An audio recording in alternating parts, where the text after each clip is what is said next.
Welcome to a day in the Word. Today's reading is Second Samuel chapter 13 through Second Samuel chapter 15. Second Samuel chapter 13. David had a son named Absalom. Absalom had a very beautiful sister named Tamar. Another one of David's sons was Amnon, who was in love with Tamar. She was a virgin. Amnon wanted her very much, but he did not think it was possible for him to have her. He thought about her so much that he made himself sick. Amnon had a friend named Jonadab, son of Shemaiah. Shemaiah was David's brother. Jonadab was a very clever man. He said to Amnon, "You are the king's son, so why do you always look so sad? Tell me what the trouble is." Amnon told Jonadab, "I love Tamar, but she is the sister of my half-brother Absalom." Jonadab said to Amnon, "Go to bed, pretend you are sick, then your father will come to see you. Tell him, please let my sister Tamar come in and give me food to eat. Let her make the food in front of me, then I will see it and eat it from her hand." So Amnon lay down in bed and pretended to be sick. King David came in to Amnon. He said to King David, "Please let my sister Tamar come in. Let her make 2 cakes for me while I watch. Then I can eat from her hands." David sent messengers to Tamar's house. They told her, "Go to your brother Amnon's house and make some food for him." So Tamar went to the house of her brother Amnon. He was in bed. Tamar took some dough, pressed it together with her hands, and cooked the cakes. She did this while he watched. Then Tamar took the cakes out of the pan and set them out for him, but he refused to eat. He said to his servants, "Get out of here. Leave me alone." So all of his servants left the room. Then Amnon said to Tamar, "Bring the food into the bedroom and feed me by hand." So Tamar took the cakes she had made and went into her brother's bedroom. She started to feed Amnon, but he grabbed her hand. He said to her, "Sister, come and sleep with me." Tamar said to Amnon, "No, brother, don't force me to do this. Don't do this shameful thing. Terrible things like this should never be done in Israel. I would never get rid of my shame, and people would think that you are just a common criminal. Please talk with the king. He will let you marry me." But Amnon refused to listen to Tamar. He was stronger than she was, so he forced her to have sexual relations with him. Then Amnon began to hate Tamar. He hated her much more than he had loved her before. Amnon said to her, "Get up and get out of here." Tamar said to Amnon, "No, don't send me away like this. That will be even worse than what you did before." But Amnon refused to listen to Tamar. He called his servant and said, "Get this girl out of this room now," and locked the door after her. So Amnon's servant led Tamar out of the room and locked the door. Tamar was wearing a long robe with many colors. The king's virgin daughters wore robes like this. Tamar tore her robe of many colors and put ashes on her head. Then she put her hand on her head and began crying. Then Tamar's brother Absalom said to her, "Have you been with your brother Amnon? Did he hurt you? Now calm down, sister. Amnon is your brother, so we will take care of this. Don't let it upset you too much." So Tamar did not say anything. She quietly went to live at Absalom's house. King David heard the news and became very angry, but he did not want to say anything to upset Amnon because he loved him since he was his firstborn son. Absalom began to hate Amnon. Absalom did not say one word, good or bad, to Amnon, but he hated him because Amnon had raped his sister Tamar. 2 years later, Absalom had some men come to Baal Hazor to cut the wood from his sheep. He invited all the king's sons to come and watch. Absalom went to the king and said, I have some men coming to cut the wool from my sheep.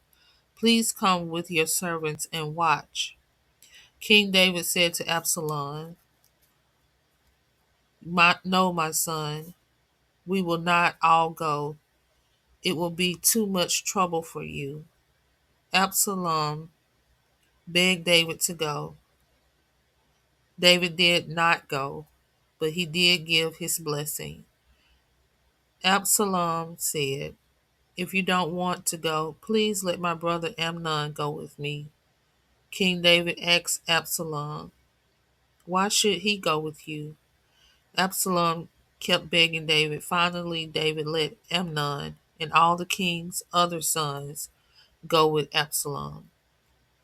Then Absalom gave this command to his servants: Watch Amnon. When he is drunk and feeling good from the wine, I will give you the command. You must attack Amnon and kill him. Don't be afraid of being punished. After all, you will only be obeying my command. Now be strong and brave. So Absalom's young soldiers did what he said. They killed Amnon.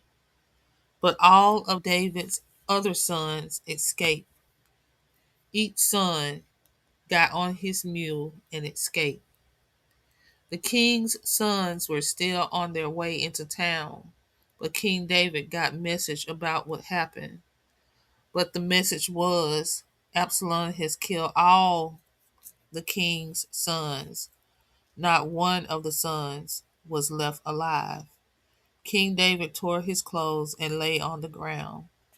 All of David's officers standing near him also tore their clothes. But then Jonadab, the son of David's brother Shemaiah, said, Don't think that all the king's sons were killed, only Amnon is dead. Absalom has been planning this from the day that Amnon raped his sister Tamar. My lord and king, don't think that all of your sons are dead, only Amnon is dead. Absalom ran away. There was a guard standing on the city wall. He saw many people coming from the other side of the hill and went to tell the king. So Jonadab said to King David, Look, I was right. The king's sons are coming. The king's sons came in just after Jonadab said that. They were crying loudly. David and all of his officers began crying. They all cried very hard. David cried for his son every day. Absalom ran away to Talmiah, son of Ammihud, the king of Geshur. After Absalom had run away to Geshur, he stayed there for 3 years. King David was comforted after Amnon died, but he missed Absalom very much. 2 Samuel chapter 14. Joab, son of Zeruiah, knew that King David missed Absalom very much. So Joab sent messengers to Tekoa to bring a wise woman from there. Joab said to this wise woman, Please pretend to be very sad. Put on sackcloth. Don't dress up. Act like a woman who has been crying many days for someone who died. Go to the king and talk to him using these words that I tell you. Then Joab told the wise woman what to say. Then the woman from Tekoa talked to the king. She bowed with her face to the ground. Then she said, King, please help me. King David said to her, What's your problem? The woman said, I am a widow. My husband is dead. I had 2 sons. They were out in the field fighting. There was no one to stop them. One son killed the other son. Now the whole family is against me. They said to me, Bring us the son who killed his brother, and we will kill him, because he killed his brother. My son is like the last spark of a fire. If they kill my son, that fire will burn out and be finished. He is the only son left alive to get his father's property. So my dead husband's property will go to someone else, and his name will be removed from the land. Then the king said to the woman, Go home. I will take care of things for you. The woman of Tekoa said to the king, Let the blame be on me, my lord and king. You and your kingdom are innocent. King David said, If anyone is saying bad things to you, bring them to me. They will not bother you again. The woman said, Please use the name of the Lord your God and swear that you will stop these people. They want to punish my son for murdering his brother. Swear that you will not let them destroy my son.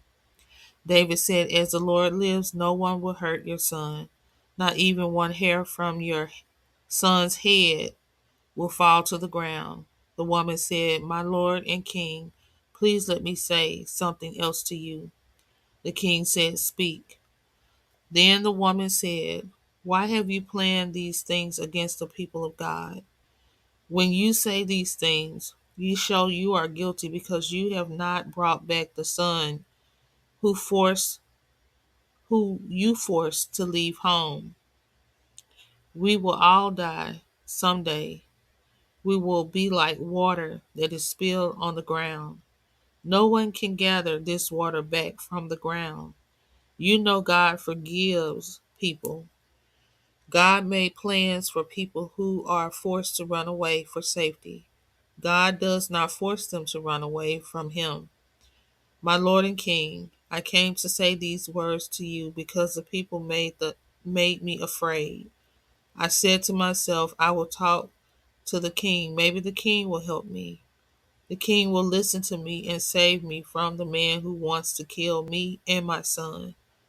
That man just wants to keep us from getting what God gave us. I know that the words of my Lord, the king, will give me rest because you are like an angel from God. You know what is good and what is bad, and the Lord your God is with you. King David answered the woman, You must answer the question I will ask you. The woman said, My lord and king, please ask your question. The king said, Did Joab tell you to say all these things? The woman answered, As you live, my lord and king, you are right. Your officer Joab did tell me to say these things.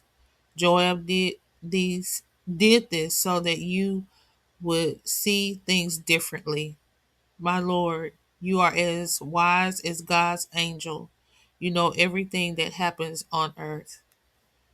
The king said to Joab, Look, I will do what I promised. Now please bring back the young man Absalom. Joab bowed with his face on the ground. He blessed King David and said, Today I know that you are pleased with me. I know because you have done what I asked. Then Joab got up and went to Jeshurun and brought Absalom to Jerusalem. But King David said, Absalom must go back to his own house. He cannot come to see me. So Absalom went back to his own house, but he could not go to see the king. People really bragged about how good looking Absalom was. No man in Israel was as handsome as Absalom. Every part of his body was perfect, from his head to his feet.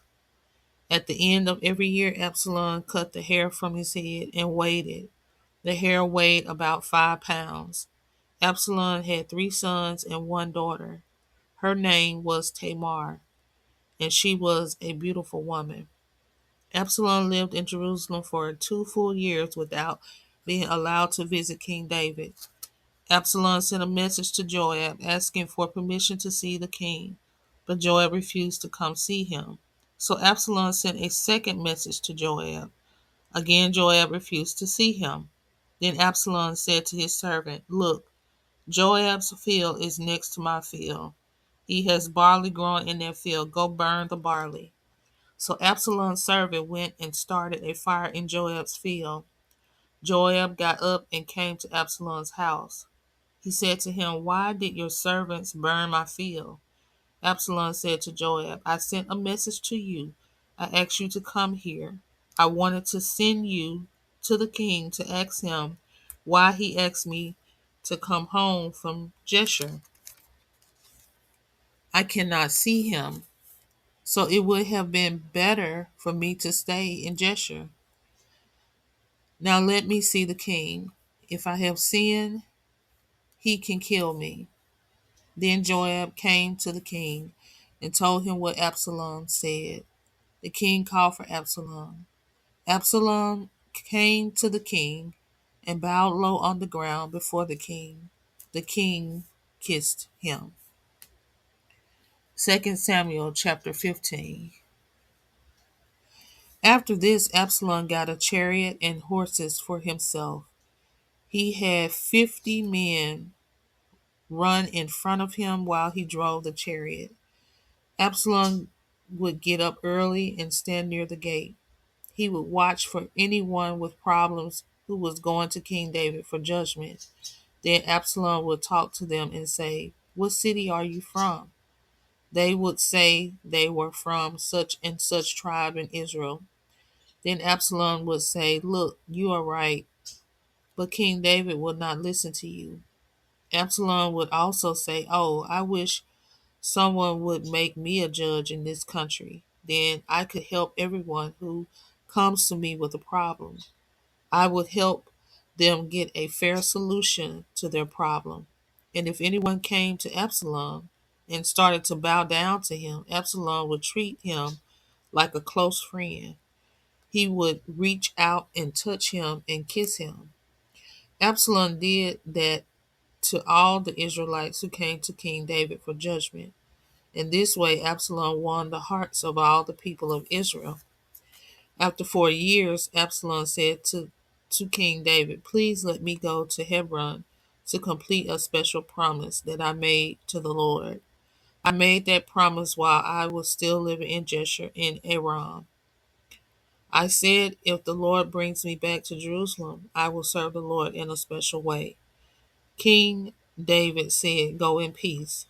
Absalom went to Hebron, but he also sent spies to all the tribes of Israel. They told the people, "When you hear the trumpet, say Absalom is king in Hebron." Absalom invited 200 men to go with him. They left Jerusalem with him, but they did not know what he was planning. Ahithophel was one of David's advisors. He was from the town of Gilo. While Absalom was offering sacrifices, he invited Ahithophel to join. Absalom's plans were working very well, and more people began to support him. A man came in to tell the news to David. The man said, "The people of Israel are beginning to follow Absalom." Then David said to all of his officers who are still in Jerusalem with him, "Come on, we cannot let him trap us here in Jerusalem. Hurry up before he catches us. He will destroy us all, and Jerusalem will be destroyed in the battle." The king's officers told him, "We will do whatever you tell us." King David left with everyone in his family except 10 of his slave women. He left them to take care of the house. The king left with everyone in his house following him on foot. They stopped at the last house. All the king's officers passed by him, and all the Kerethites, all the Pelethites, and the Gittites, 600 men from Gath, passed by the king. The king said to Ittai from Gath, Why are you also going with us? You are a foreigner. This is not your homeland. Go back and stay with the new king. You came to join me only yesterday. You don't need to wander from place to place with me. Take your brothers and go back. Go with my faithful loving kindness.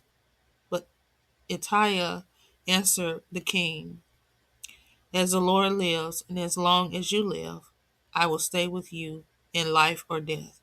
David said to Ittai, then come, let's go cross Kidron Brook. So Ittai from Gath and all of his people and their children crossed over Kidron Brook. All the people were crying loudly. Then King David crossed over Kidron Brook, and all the people went out to the desert. Zadok and all the Levites with him were carrying the box of God's agreement. They set down God's holy box, and Abiathar said prayers until all the people had left Jerusalem. King David said to Zadok, take God's holy box back to Jerusalem. If the Lord is pleased with me, he will bring me back and let me see Jerusalem and his temple. But if he says he is not pleased with me, let him do whatever he wants to me. The king said to Zadok the priest, you are a seer. Go back to the city in peace. Take your son Ahimaaz and Jonathan, the son of Abiathar. I will be waiting near the places where people cross the river into the desert. I will wait there until I hear from you. So Zadok and Abiathar took God's holy box back to Jerusalem and stayed there. David walked up the path to the Mount of Olives. He was crying, his head was covered, and he went without sandals on his feet. All the people with David also covered their heads and were crying as they walked with him. Someone told David, Ahithophel is one who joined in Absalom's plot against you. Then David prayed, Lord, I ask you to make Ahithophel give only foolish advice.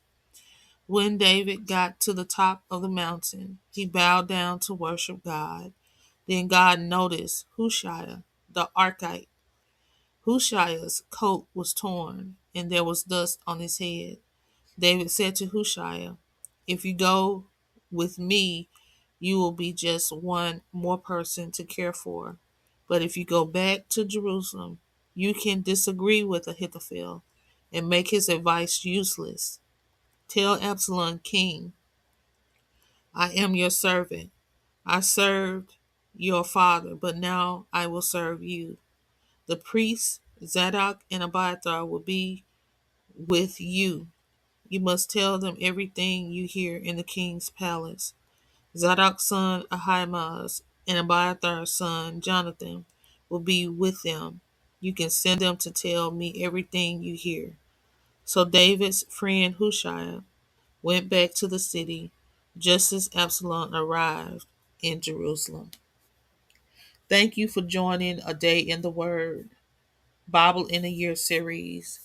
Please subscribe, comment, like, and don't forget to turn on that notification bell. Until next time, Shalom.